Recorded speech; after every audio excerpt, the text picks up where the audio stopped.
Yo, so this is Aman. Aman is one of my best friends. I've known him for about 8 years now. We've been in the trenches together through school, through sports, through relationships, and most importantly, through sales. We've, done dials side by side. We've gone head to head on the leaderboard for years after years, pushing each other. And now, I'm grateful to call him on, one of my business partners and one of the guys who I'm going to be taking on the world with. All right, so this video, I just thought we got to get him on the YouTube. We got to, interview this guy. You got me and you in a lot of ways, like we have like the same story basically. We came from the same place, but I think everybody needs to know who you are, what you're all about. So just want to ask you a couple questions, kind of see how you got into this whole high ticket closing space, where we're at now, and we'll chop it up. Appreciate you having me on the podcast, man. Yes, sir. So we got into high ticket closing with Dylan in December of 2019? Yep. Where were you at like right before then? Because me and you, we both went to different schools, right? So like what was kind of going on in your life? What was going on in your thought process? What was your vision for yourself before you got into, high ticket sales? Yeah, great question. And for me, a lot of my friends that I was connected with, that I spent a lot of time with, they all went abroad for school. They went an hour away, 2 hours away, 3 hours away. So, in a lot of cases I was alone.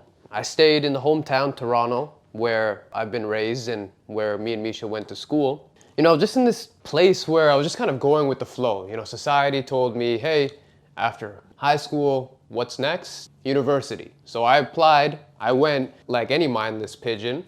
And, in that probably a year, I was actually in university. Like I was in a pretty dark place, man. I'll be honest with you. I was, turning to vices. I was all alone. I would be traveling 2 hours to university and back. And, it was just a place that I didn't really want to be in. I didn't find any enjoyment. I didn't find any happiness. I didn't find any fulfillment. So yeah, before I even got into this world of high ticket closing, it was just the traditional path. School, partying, enjoying life, which I thought I was doing, but couldn't have been farther from the truth. And the thing was like me and you, like even in high school, like we used to camp out here in Toronto in like negative 30 degrees Celsius weather, we would be like buying, flipping shoes. We'd be going on freaking adventures, doing all kinds of crazy shit. And it's like, yeah, like I feel like me and you both kind of have that same thing. We're like, we both went to school because that's what everyone else was doing. But it's like really quickly just realized, okay, this is not what I want to be doing. And I thought I was lazy, but like you wouldn't even show up to class. Like you just... Nope. I would just do whatever, like how you mentioned, right? Like being in Toronto, there was opportunity to make money, right? There were shoes dropping left, right, and center. And, I used to think like flipping a pair of shoes for $100-$200 was like the most money. But in reality, it was like peanuts. So what was going through your head like when we started, when we heard about like high ticket closing before this was even a term? Like what were you kind of thinking at the time, and like what was your approach to it? It's always funny because like I always have these memories like growing up when I was younger. My father was in sales, so seeing him make money just by talking, like it always fascinated me. And I was always like, that's so cool. Like you can just make money just through communication and just through providing value to other people. So like when I really heard about this opportunity, for me, like I jumped right on it because number one, I had the proof from other people I knew who were taking advantage of this, that it worked, it was legal, it was ethical. And then number two, when I realized that I could do something that I've always thought was cool and exciting, I was like, yo, let me try this out. If it works, it works. If it doesn't, it doesn't. So for you, we started like December 2019. And I remember I was pissed because I went to school like an hour or two away, right? And you were back in Toronto. You guys were doing dials out of the Starbucks. What was going on back then? Because I was away, right? So it was you, Dylan, a few others. You guys were just pounding leads, like closing 2K, 3K, 5K deals. I think you were like, you just stopped going to school completely. What was kind of going through your head? Like how did you, start this new opportunity and think, all right, like I'm just going to stop showing up to school. I'm just going to do dials and like go as hard as I can. Looking back at it, it might have not been the smartest thing to do, but it needed to be done because I never really committed myself all in with anything except the unproductive, negative vices and habits that were just ruining my life. So when I had an opportunity to go all into something that was productive, I was like, yo, let me take advantage of this. And what's cool, like I always had this plan where I was like, okay, nobody is gonna argue with the proof. Nobody's gonna argue with results because at the end of the day, results matter. And I knew coming from a traditional background, my parents wouldn't really support me just not going to school to take advantage of this opportunity that might work out. So I thought, okay, if I could have tangible proof, my parents won't argue with my decision to pursue this path that I'm on now. And what's interesting, I think you and I both have seen this and heard this story. I got into this because I saw Dylan handing a fat wad of cash, 5K, 10K, whatever the it was, in just $100 bills to one of his closers at the moment. And I was like, if I can do that, nobody's gonna stop me. And I feel like, and by the way, I should have introed the video with this, but you're the all-time top producer in sales. All-time at the top of the leaderboards. I don't even think I've come close, to be honest. But like, it was like that from day one. It was you like right from the get-go. Like you were pushing 10K months, like just a few months into this, right? While you were in school. And then that's kind of what, I think you've told me this, that's kind of what led you to like make the easy judgment call of kind of dropping out and really taking this far, right? Yeah, for sure. And I think you and I have like a common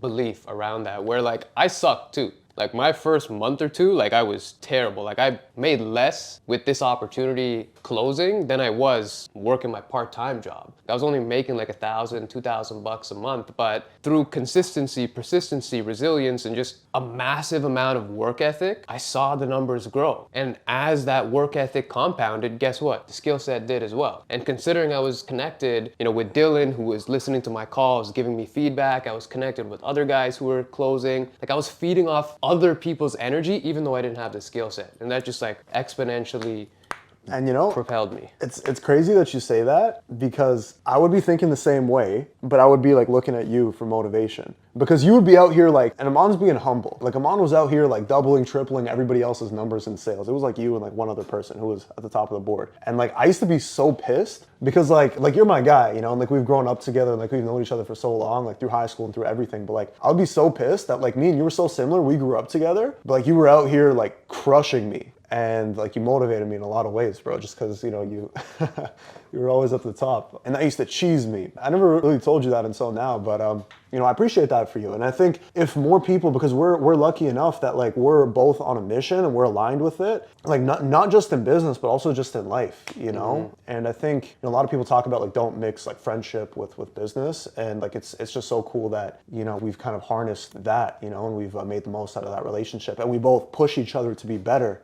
Even to this day. I think that's really important. Like, I don't know if you guys noticed what he mentioned, but competition is everything. Because when it's you versus you, yes, like can you grow? Of course. But like when you have somebody else who's on the same path as you and like you can compete with them, like it motivates the living shit out of you. Okay, so that was kind of the start, right? Like that was like probably the first like 6 months of us being 18, 19, stepping into the space. But we've had a good 4 years since then of being in high ticket closing, and you've gone from top closer for a long time to eventually taking on a leadership role, managing the team, still being a top closer while you're doing it, to now coaching and working with reps from all around the world on their game. What lessons did you learn? Like what experiences did you have by being on the phone and by crushing it that has allowed you to be like such a great coach and manager now? I could never understand how, I'll put it this way. You would never take advice for fitness from a fat guy, would you? No. And like I would always think like, okay, well, yes, being a manager and being a leader is like the next step as a high ticket closer, but you can't really lead a sales team unless you have the experience, the closes, the successes, and the failures to show for it. So, for me now, like my focus is really just taking those lessons that I've learned, taking those lessons from my wins, my losses, the good days, the bad days, the ugly days, and really like paving that path for others to walk. And what's funny now is even though we can provide people the lessons, we can give people the shortcuts, like unless you're somebody who has that same work ethic that you and I have, like we're witnessing now with some of our closers, like the people who got full-time goals but part-time work ethic, they never really last in this space. And it's just sad to see, especially from a manager role, because even though somebody might have a lot of potential, if they don't do what's necessary of them, they'll never truly maximize that potential. Right, so you saw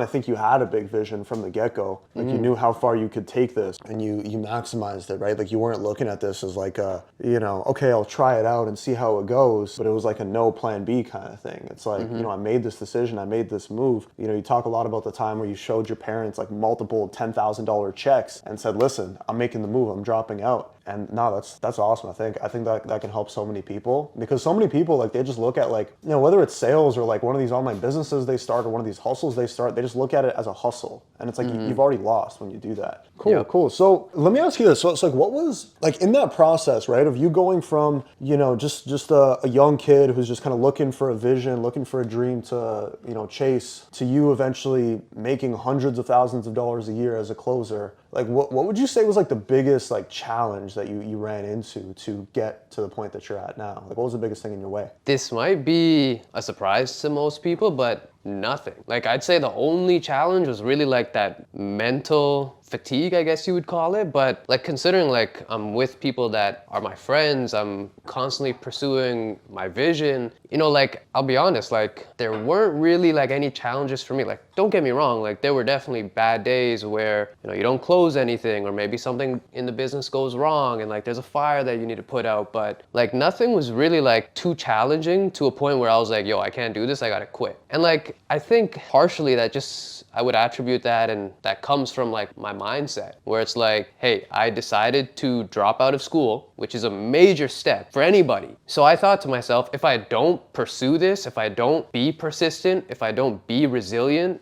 through the ups and the downs, I'm not gonna make it in life in anything I do. And especially considering I dropped out, I was like, yo, I have no excuse but to go all in. Do you believe in burnout? I hate when people talk about, I'm burnt out. Like, shut the fuck up. What are you burnt out by? Like 12-hour days, like we used to crush those. Like, Well, I think the difference is like, and like I was talking about this with Sham earlier actually, and it's like I know for me and you, like we never like really got burnt out. Like, we would do 7 days a week, 12-hour days, no problem. But like, we loved what we were doing. Like, we were having fun with it. Like, we treated it like a game. Like, we treated it like a sport every single day. In my opinion, I think it's like, if you love what you're doing, you'll never get burnt out. But if you are getting burnt out, it might be a sign that that's not your passion. Like, that doesn't juice you up to go and do incredible things, and maybe you should find something new. and I'll be honest, like, I was never really passionate about sales to begin with. Like, I initially got into the space just because of the earning potential, but as I made the money and grew as a person, like, I soon started to love the game and I started to grow a passion for it. But tired and burnout, it's in the mind. Like, if you're doing something that you know is gonna serve you well, whether it's sales, video editing, videography, photography, any of these high income skills, if you just focus on, again, the vision and focus on how it's gonna help you grow along your journey, I think you can quickly just tell your brain to shut the fuck up and say, I'm not tired, keep pushing. That's awesome. Okay, so where are you at now? Like, in your headspace, like, we've come so far. We've learned so many different skills. Closing, number one. Obviously sales is number one. But like, what are you thinking next? Like, for yourself personally, what's kind of on your mind over these next few years? Like, what goals are you trying to hit, and what are you trying to do? Yeah, great question. I heard this quote recently, and it's really been something that's been inspiring me and keeping me up at night. And the quote goes as follows: become the man that you can be proud of and give that man to the world. And I feel like, especially with where we're at in business, it's time to take our lessons, good, bad, ugly, the mindset lessons, the sales strategy, and just the game, the love for the game, and now we gotta share that with the world. First, you gotta self-actualize, become the best version of yourself, and then you gotta transcend, give that man to the world. That's awesome. And really, to add to what you were saying, to answer your question, like, my goal now, and being with you guys, it's such an inspiration because we gotta share what we've learned with the world. Otherwise, we're just gonna be selfish motherfuckers, and that's not part of our MO. We want to see other people win, and we're here to help other people win. If you could give one piece of advice to people like just getting started, obviously this high ticket closing space, we've been doing it for so long, like, it's natural to us, like, this is our life. But like, people who are maybe just stepping into the game, who don't necessarily know what's possible, or maybe they're, they have some self-doubts or whatever, like, what piece of advice would you give to, like, maybe yourself when you were first getting into this? What piece of advice would I give myself?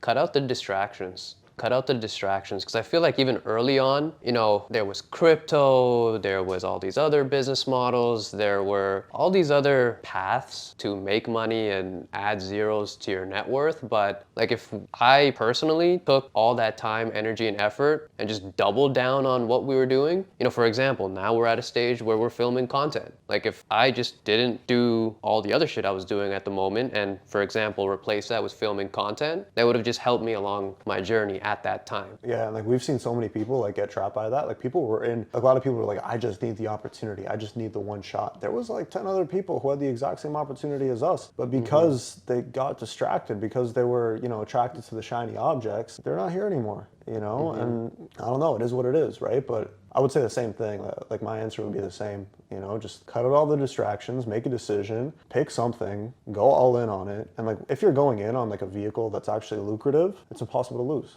And it's like, once you get distracted, you lose. And we were actually at a mastermind that we spent a good chunk of change on. And you know, a big theme at that mastermind event, and these were like 8, 9-figure entrepreneurs, guys. They were all giving similar feedback where it's not about addition, it's not about how many things can you add onto your plate, but it's about subtraction. What are the things that take and steal your energy, time, and effort? And subtract that shit, and everything will become a lot easier and simpler. That's the equation for success, huh? That's awesome. Well, anyways, Aman, thank you for coming on the pod, on the channel. That was awesome as always. Guys, you know what to do. Drop a like, comment, subscribe for that freaking awesome interview. Check out Aman's page as well. Link is going to be in the description. Stay tuned. There's not enough content on this space. This high ticket closing space is freaking massive. We're seeing people changing their lives like every freaking week, and nobody's talking about it. So you're going to hear it from us. All right. But anyways, we'll catch you guys on the next one. Peace.